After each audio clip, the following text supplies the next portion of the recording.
Assalamu alaikum dear friends, hope to be fine, healthy and doing well. This is Education Afghanistan and I am Mansoor Fahdad, an English teacher there, the English teacher of AZ English and Pashto. Today is our 11th lesson of A grade and let's talk about the grammar part, the consequent grammar which has been started. ملګرو لکه څنګه چې تاسو پوهیږئ موږ په هره برخه کې لومړنی پارت د ګرامر لرو. د ګرامر برخه موږ دې ته رسېدلې ده چې موږ په ګرامر په اساساتو باندې بحث وکړو، دا وپېژنو چې ګرامر په خپله څه ته وایي. ګرامر یعنی د ګرامر اصطلاح دا په هر ژبه کې شته دی. په پښتو ژبه کې ورته ژبخود وایي، ژبپوهنه ورته وایي، همدارنګه په دري ژبه کې د دستوري زبان وایي او همدارنګه په انګلیسي ژبه کې دغه ته ګرامر وایي.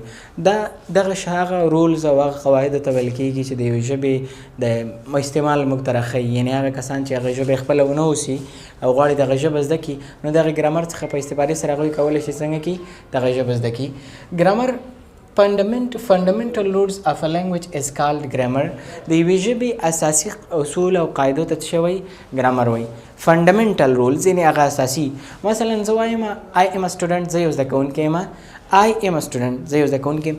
دغه موږ چې I am a student د خولې نه باسو دا لکه داسې نه ده چې عادي موږ ته څنګه ښکاري، نه، بلکې دا یو د رولزو په اساس باندې د I am a student څنګه شوی دی، لکه دا یو رولز کې لیمیټډ دی.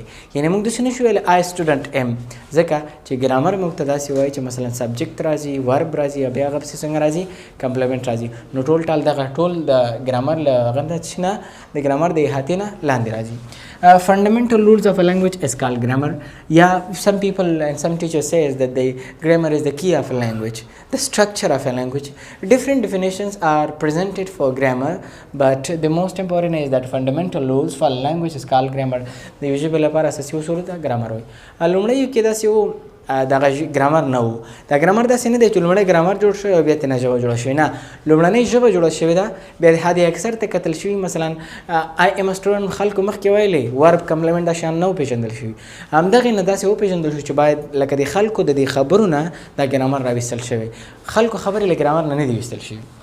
دغه ګرامر بیسیک اسپیکټس لري، یعنې څلور داسې برخې لري چې په انګلیسي ګرامر کې تر ټولو لوی برخې دي او دغه ټول ګرامر یې څنګه کړی دی موږ ته جوړ کړی دی چې له هغې نه یو پارټس آف سپیچ دی، ټینس دی، وایس دی او سپیچ دی.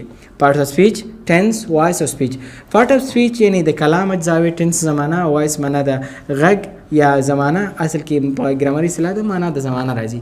سپیچ معنا ده عام خبرې اترې، مګر په ګرامري اصطلاحګانې دا بیا ډفرنټ کارېږي. یعنی یو خو داسې موږ سپیچ خبرو ته وایي مګر ډفرنټ موږ دا هلته بیخي ډفرنټ کار په ګرامر کې.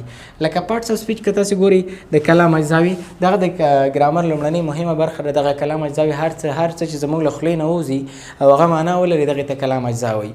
یعنې هر څه چې زه وایم لکه زه مکتب ته ځم، دا زه مکتب زه بېل کلام اجزا ده، مکتب بېل کلام اجزا ده، ته بېله ده او زم بېله ده. دغه ټولو د تحلیل لپاره موږ ګرامر لرو او په ګرامر کې خاص څه چې هغې ته مشخص شوی هغه پارټس آف سپیچ دی. ټینس بیا زمانې ته وایي، یعنې په انګلیسي ژبه کې 12 ټینسونه انتهایي 14 ټینسونه وجود لري. دغه ټینسونه دا معنا چې یو عمل څه وخت ترسره کېږي، نن، پرون، سبا، د هغوی د ټیم موږ ته څرګندوي. وایس موږ ته غږ یعنې وایس راته څرګندوي. څه معنا دا ده چې یو زمانه یو په مجهوله ده که یا معلومه ده، دغې ته موږ وایس کارو. سپیچ چې بیا کارېږي یعنې دې ته وایي موږ دې ته دغه په دوه ډوله دی چې ریپورټډ سپیچ او ریپورټینګ سپیچ ورته وایي. یعنې یو کوټډ دی یو ریپورټډ دی. هغه سپیچ ته وایي چې یو ته وایي، مثلا زه وایم تا ته وایم چې زه ښوونځي ته ځم، ته سبا جګېږي د زما وینا بل چا ته رسې، د هغه ته وایي چې منصور ویل چې هغه ښوونځي ته ځي، دغې ته څه وایي ریپورټډ سپیچ وایي. یعنې ته د یو بل چا وینا څنګه کې ریپورټ کې. په ټوله کې دغه انګلیسي ګرامر له هغه څلورو لویو برخو څخه جوړ شوی دی. دغه څلورو لویې برخې چې کله راجمع کړي د انګلیسي ګرامر جوړوي. پارټس آف سپیچ دی چې مې درته ویلي، ټینس دی، وایس، سپیچ دی. یعنې دغه ټوله ژبه په دغه رولز چې په دغه څلورو اسپیکټ کې وړاندې کېږي له دغې نه څنګه ده برخمنه ده. او کله چې دغه رولز اپلای شي نو تاسو کولی شئ دغه ژبه ډېره ښه وویلی شئ. Thank you. That was our first part. Let's go to our second part. Coming towards, follow me. Light, light, dark, dark, white, white, black, black, yellow, yellow. Light, dark, white, black, yellow. Light माना दा रोखाना. عموما موږ په رنګونو باندې باس کوو کلرز په خپله څه ته ویلی شي رنګونو ته وایي دغه لایټ مختلفې معناګانې لري لایټ په خپله برخ ته وایي لایټ سپک ته هم ویلی شي هر ځای کې مختلفه معنا ورکولی شي مګر په رنګونو کې دغه لایټ روښانه ته وایي یعنی یو لایټ یو ډارکي مثلا بلیک کلر دی که نه تور رنګ لایټ بلیک ډارک بلیک لایټ بلیک دا معنی چې یعنې تور کلر وي مګر هومره ډېر تور نه وي او ډارک هغه په دې معنی ده چې بیا بیخي تور وي نو لایټ او ډارک هر کلر کې کارېدلی شي مثلا یو شین کلر دی موږ وایو لایټ گرین اینڈ وایټ ډارک گرین ډارک معنی ده تور فار ایگزامپل ډارک معنی ده تور یعنی داسې تور چې لږ څه زیات وي روښانه او دا چې روښانه نه وي هر کلر چې لکه زیات شي خپل حد ته ورسېږي هغه ته ډارک وایي چې یو څه تورتمي پیدا کړي وایټ معنی ده روښانه سپین white manner is spin. For example, we say that this is a white board. I have a white marker and I like white color. Black manner the tour. For example, this is not a black board, this is a white board, and you can say that my favorite colors are black and white. You can say that the black color is a horror color and I don't like that. Yellow manner is yellow. For example, we say that in all these color, my favorite color is yellow one.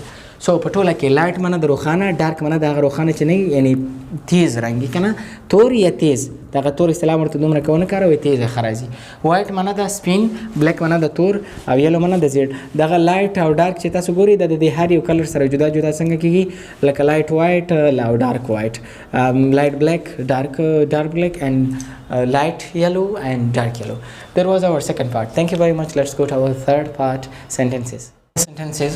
What are the days of the week? What are the days of the week? They are Saturday, Sunday, Monday, Tuesday, Wednesday, Thursday and Friday. Saturday, Sunday, Monday, Tuesday, Wednesday, Thursday and Friday. As we had studied in the last capitalization rules that every first letter and the beginning letter of the days of the week must be written by capital letter because they are accepted like they are proper nouns. تاسو سچرډے کې وګورئ سنډے منډے او تر فرایډے پر ټول لومړني توري څنګه لیکل شوي کیپیټل نو تاسو هم باید کیپیټل ولیکئ هر چېرته چې دا ګورئ دا کیپیټل لیکل کېږي یو جمله وایو په دغه کې دا د ډیز اف د ویک دا په یاد وځکئ چې دا مهم دی واټ آر د ډیز اف د ویک یعنې معنا دا ده چې د هفتې ورځې کومې دي یعنی what are the days of the week د هفتې ورځې کومې دي the answer is they are معنا ده دوی دي یا موږ وایو دوی عبارت دي له Saturday, Sunday, Monday, Tuesday, Wednesday, Thursday and Friday. Saturday شنبه Sunday یک شنبه Monday دوشنبه Tuesday سه شنبه Wednesday چهارشنبه Thursday پنجشنبه and Friday جمعه. So all Saturday, Sunday, Monday, Tuesday, Wednesday, Thursday and Friday, they are the days of the week. If anyone is asking you that what are the days of the week, you can say that the days of the week are. Or if you do not want to say that the days of the week are, you can say that they are. So both are usable. Thank you very much. That was our today, the 11th lesson of the AZ English and Pashto, which has been supported by the education of Afghanistan and taught by me, Mansoor Wadat. Till I'm coming in the another lesson, recommend you to Allah. If there is any question, anything, leave it in comment box. Or if you are in our VCC WhatsApp group, let's discuss it there. Have a good and great time.